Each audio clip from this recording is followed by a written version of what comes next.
Just take the picture away.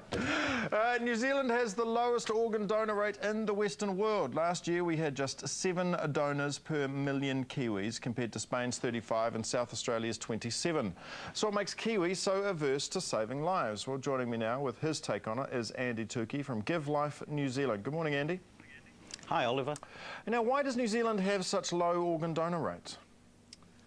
Well, there's many reasons, but I think probably the primary reason is a lack of public awareness, a lack of education on it, and the fact that you can only sort of sign up to be an organ donor when you go for your driving licence, and that's the last thing you're thinking of when you go for your driving licence.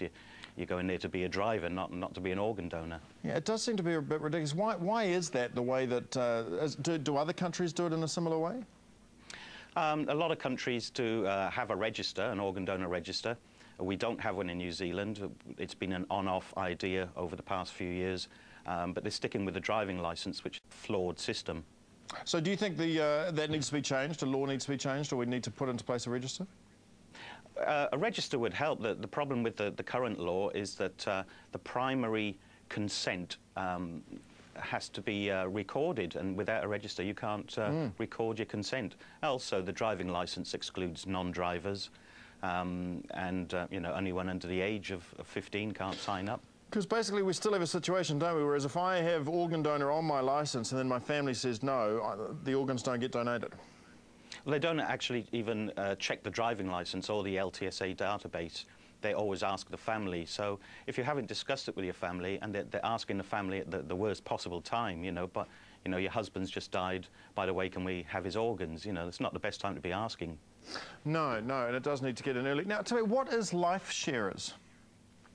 Well, Life Sharers is something that an organisation I set up last year in response to several things. I've been working on this for 7 years on the organ donor issues, not getting very far with the Ministry of Health or the government.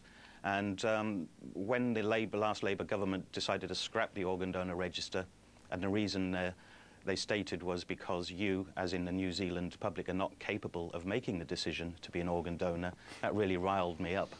Now, Life Sharers is where people who are prepared to be donors, they direct that their organs should go first to other organ donors. And that increases the number of people who are prepared to be organ donors. See, now this makes absolute sense to me personally, that if you want to, if you ever want to receive a donated organ in any type of capacity, you should be an organ donor yourself. I don't see how you can say, I'm not going to give mine, but as soon as I need a kidney, can somebody give it to me? Yeah, and there's an awful lot of people who do that in this country.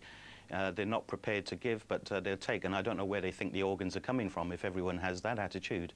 So I think, I mean, because there's such a shortage of organs, as you said, there was only 31 organ donors last year for the entire year, then we should ration them.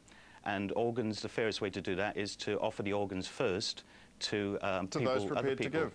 Should we have an A list and a B list? How far should this go, though? What about blood? Should only people who donate blood get blood? Well, we don't have a shortage of blood donors at the moment, so that's not so bad. It's not a critical situation as it is with organ donors. But, you know, there's people, for instance, I could be a pro-donor advocate and tell everyone to sign up be a donor, and you could be totally against it and say, well, nobody's ever getting my organs. Now, if we both had liver failure tomorrow, we would both go onto the waiting list with the same terms and conditions. In fact, you might get it before me. It doesn't seem fair. Not fair. Andy, well, that's like... well, we've got to stop there. Thank you very much for coming on the show this morning, Andy, and good luck with trying to get more people to become organ donors. Thanks, Oliver. It's a no-brainer, really, isn't it? I mean, I signed up when I was 15, but that is the only opportunity that you get to become an organ donor, isn't it? Or the only visible time that you actually think about it, and it was just like ticking a box. There should be a register, and I'd be very keen to hear what you, the audience, think out there, because to my mind, I don't see any argument for anything else other than if you don't give, you don't get. I just don't see how you can, for any reason, say, I'm not prepared to give up any of my organs if I'm in an I'd accident. like one of yours. But please, gimme. I think it is the same with blood as well. I mean, they are, you know, continuously short of blood, and they go through. It's Blood Week, I think, next week. They're always needing people to donate blood, and perhaps that's something that we need more often than an organ.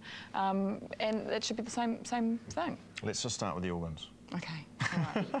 I'm giving mine. Do you give yours? Yeah, I'm an organ donor. Everybody in the studio is an organ organ donor. And if you're not an organ donor, I'd be really keen to hear why. Email us at sunrise@tv3.co.nz, or you can text us 3330, text costs 50 cents, and let us know why you are not a donor and whether you would still want to get some donations if you needed one. Send us your thoughts. Okay, up ahead, our Manly Man Challenge steps up a notch as the ladies put Rod and Ollie to the test.